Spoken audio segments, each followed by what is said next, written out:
Every January, the Nigerian government remembers and appreciates the laudable contributions of the men and officers of the armed forces to nation building. The recognition centers around the gallant performances during the First and the Second World Wars, the Civil War, peacekeeping efforts across the world, and most recently for their role in the battle to curtail insurgency.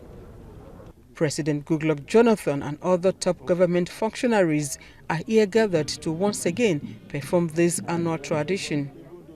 For the Nigerian president, it is not a day for speech-making, but a solemn recognition of the many contributions of the armed forces to the continued existence of the country as an indivisible entity.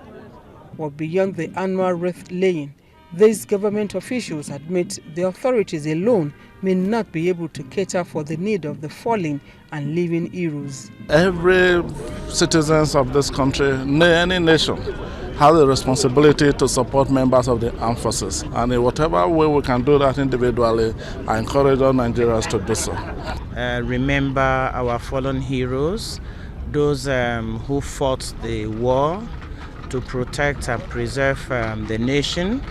And they gave their life, paid a supreme price. And for such people, they need to be remembered. So it's a thing of joy that they've not been forgotten, their families have not been forgotten. To the country's police chief, however, the day serves as a wake-up call on security agencies to redouble efforts at securing the nation and its people.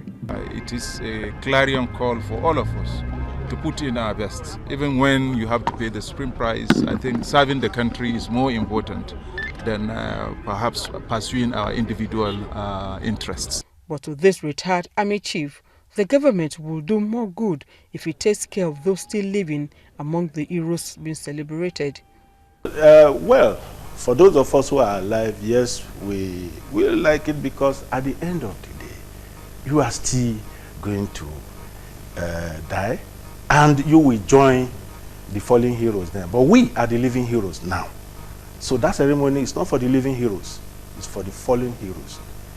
Okay? The only honor you can give us now is to pay our stipends, which is even why now we are complaining to the government. Because for the past, since 2010, there was an increase in our pension. Till I'm talking to you now, it's not being paid. And that is where you should honor the living, not at the graveyard. With Nigeria's general elections around the corner, many citizens are hopeful that in line with this year's celebration, the armed forces will remain apolitical and play their parts to achieve credible and generally acceptable polls. Joke Adisa, TVC News Nigeria, Abuja.